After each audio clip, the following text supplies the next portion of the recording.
अष्ट सिद्धि नो निधि के दाता, असबर दीन जानकी माता।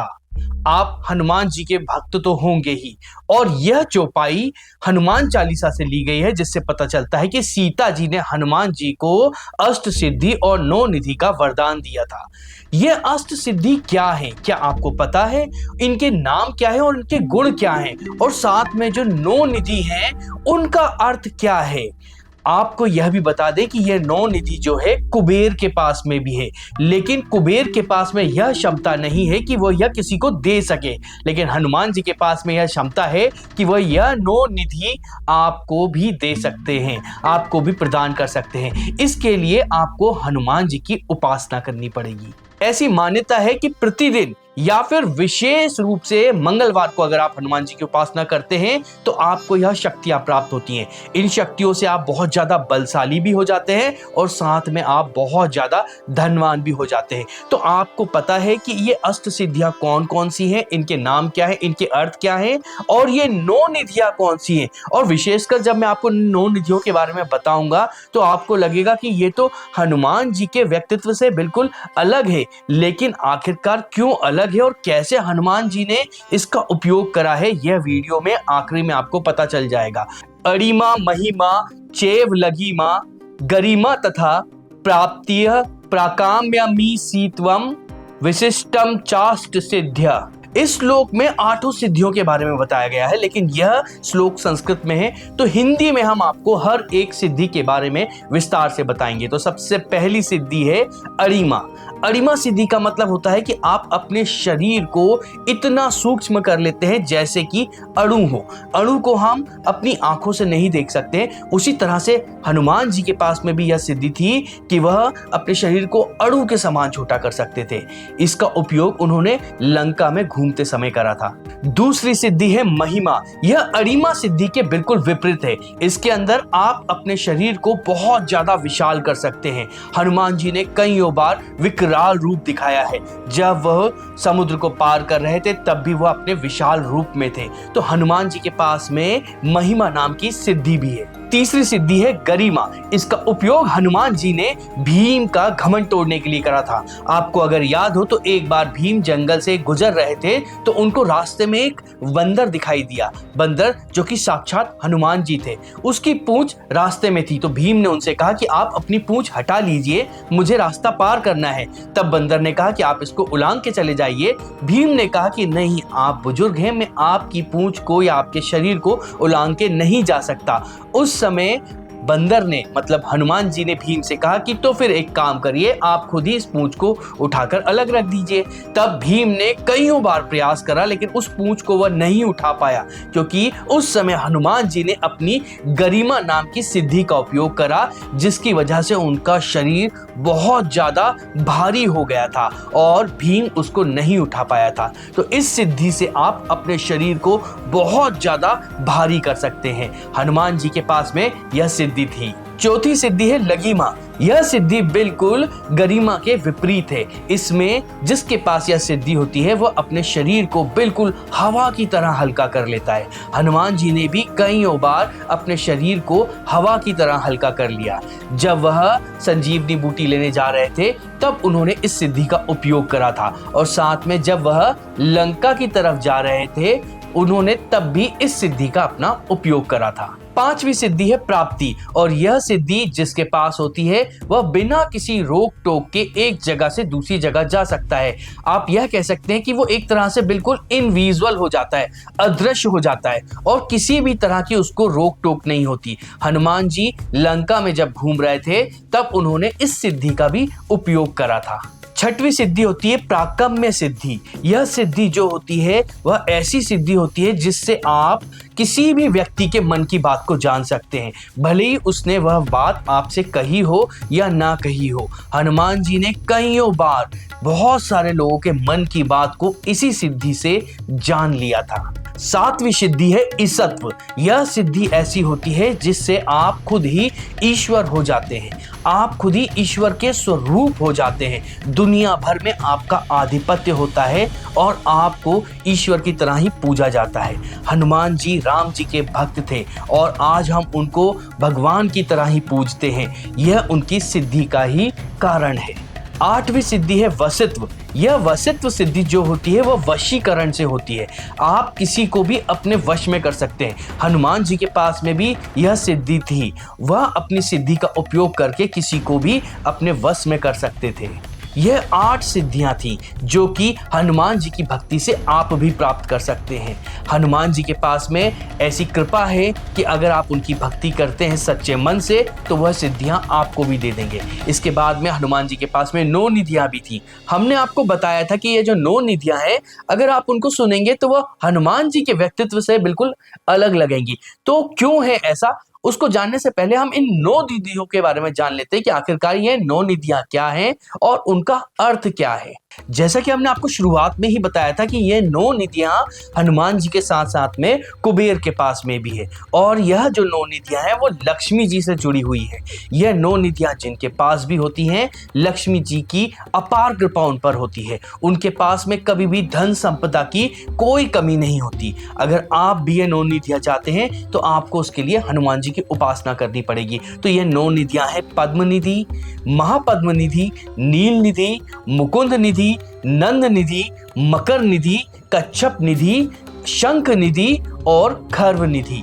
खर्व निधि को मिश्रित निधि भी कहा जाता है और यह एक विशेष प्रकार की निधि है। इसके बारे में जब इसके विषय में आएगा तो हम आपको जरूर बताएंगे। तो सबसे पहले हम शुरू करते हैं पहली निधि पद्म निधि से।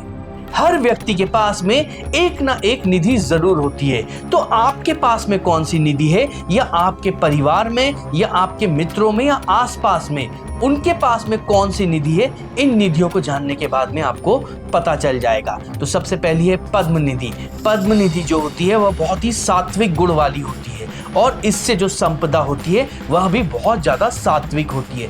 यह जो संपदा है यह पीढ़ियों तक चलती जाती है और पीढ़ियों तक धन्य धान की कोई कमी नहीं होती है। ऐसे व्यक्ति जो होते हैं वो सोने चांदी के रत्नों से संपन्न होते हैं और यह बहुत उदार भी होते हैं। दूसरी है महापद्म निधि। यह भी पद्म निधि की तरह ही सात्विक होती है और इसका प्रभाव 7 पीढ़ियों तक होता है। मतलब अगर यह निधि आपने सिद्ध कर ली है तो इसका फल 7 पीढ़ियों तक आपको मिलता रहेगा या आपकी 7 पीढ़ियों को मिलता रहेगा। इस निधि से संपन्न व्यक्ति की जो आय होती है वो बहुत ज्यादा होती है और यह व्यक्ति दानी स्वभाव का होता है। तीसरी है नील निधि। यह निधि सत्व और रज दोनों तरह के गुण से संपन्न होती है।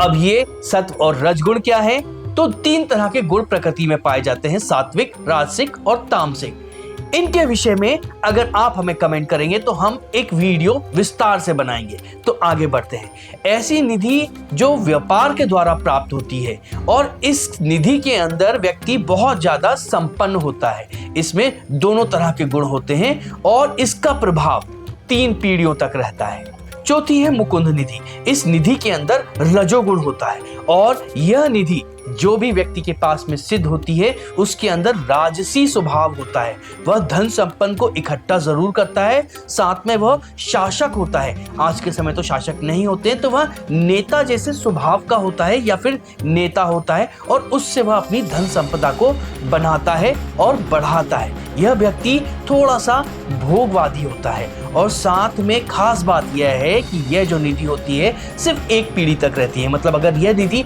आपने सिद्ध कर ली है तो यह सिर्फ आप तक रहेगी और आपके बाद यह खत्म हो जाएगी। आपने कई बार ऐसे नेताओं को देखा होगा या कई बार ऐसे प्रभावशाली व्यापारियों को भी देखा होगा जिन्होंने खुद तो बहुत पैसा कमाया लेकिन उनके बेटे जो होते हैं वो उतना मान और संपत्ति इकट्ठा नहीं कर पाते। तो उन व्यक्ति के पास में यही मुकुंद निधि सिद्ध हुई थी। 5वीं है नंद निधि। इस नंद निधि में रज और तम 2 तरह के गुण पाए जाते हैं और माना जाता है कि यह निधि जिनके पास में होती है उनकी आयु बहुत लंबी होती है और वह निरंतर तरक्की करते जाते हैं। ऐसे व्यक्ति के पास में बहुत संपदा होती है और वह संपन्न होता है और साथ में वह अपनी जो संपदा होती है उससे संतुष्ट भी होता है और खुश भी होता है। मुझे इस निधि के बारे में पढ़ने के बाद में रतन टाटा जी याद आए। छठवीं निधि है मकर निधि। यह जो निधि होती है यह तामसिक स्वभाव की होती है। इससे संपन्न व्यक्ति के पास में हमेशा अस्त्र शस्त्र होते हैं और यह उनको ही संग्रह करता रहता है। यह व्यक्ति जो होता है हमेशा युद्ध के लिए तैयार होता है। ऐसे व्यक्तियों का स्वभाव जो होता है वो हमेशा आक्रोश वाला होता है, युद्ध के लिए तैयार रहने वाला होता है। आप हमेशा यह ना मान के चले कि युद्ध मतलब बुरी चीज। कई बार ये अपने क्या बोलते हैं रक्षा के लिए, कई बार ये धन के लिए भी युद्ध करता है। तो ऐसी निधि जिनके पास में सिद्ध होती है वह शत्रुओं पे भारी पड़ता है और माना जाता है कि ऐसे व्यक्ति की मृत्यु भी अस्त्र या शस्त्र से होती है। कच्छप निधि, आपने सुना होगा कि कुछ लोग बहुत ज्यादा कंजूस होते हैं, उनके पास में बहुत संपदा होती है लेकिन वो उसको छुपा कर रखते हैं, वो खुद भी उसका उपयोग नहीं करते हैं। इस वजह से वह पूरी तरह से अपने जीवन में परेशान रहते हैं, वो संपदा का उपयोग नहीं कर पाते हैं। तो ऐसे व्यक्ति जो होते हैं उनके पास में कच्छप निधि होती है। आप यह मान के चल सकते हैं कि जैसे सांप जो होता है वो खजाने के ऊपर कुंडली मारकर बैठा होता है, ना वो खुद उसका उपयोग करता है ना किसी और को उसका उपयोग करने देता है। ऐसी जो संपदा होती है वो किसी भी मतलब की नहीं होती है। इसलिए इस तरह की निधि जिनके पास में होती है वह कच्छप निधि कहलाती है। आठवीं निधि है शंख निधि। यह निधि जिस व्यक्ति के पास में होती है उस व्यक्ति के पास में अपार पैसा होता है, वह बहुत पैसा कमाता है, लेकिन विशेष बात यह है कि वह सिर्फ उस पैसे को खुद पे खर्च करता है, उसके परिवार पे यह पैसा बिल्कुल खर्च नहीं करता है। उसके परिवार वाले हमेशा गरीब ही रहते हैं, वह अभाव में ही रहते हैं और यह व्यक्ति जो होता है वह खुद सुख भोग में लगा रहता है। जो उसने पैसा कमाया है उसका उपयोग वह सिर्फ खुद में ही करता है।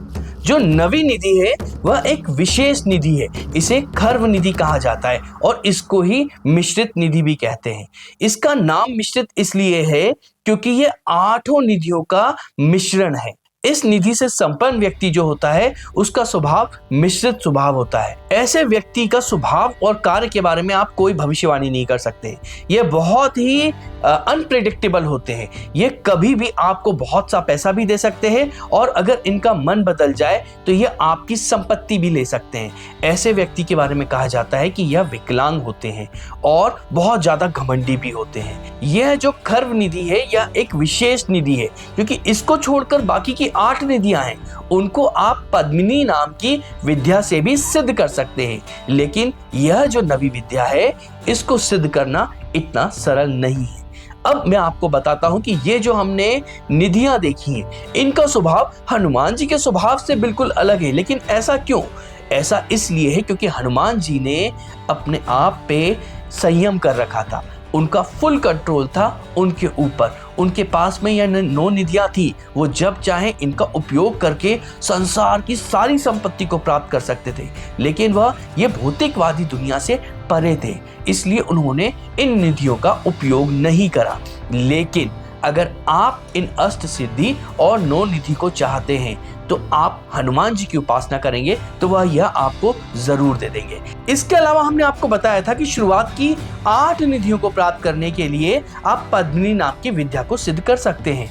अगर आप चाहते हैं कि हम इस विषय पे भी एक विस्तार से वीडियो बनाएं तो आप हमें कमेंट्स कर जरूर बताएं। और साथ में यह वीडियो आपको अगर अच्छा लगा हो तो इसको लाइक करें, अपने साथियों के साथ में शेयर करें और हमें कमेंट्स कर बताएं कि आगे आप और किस विषय पर वीडियो चाहते हैं।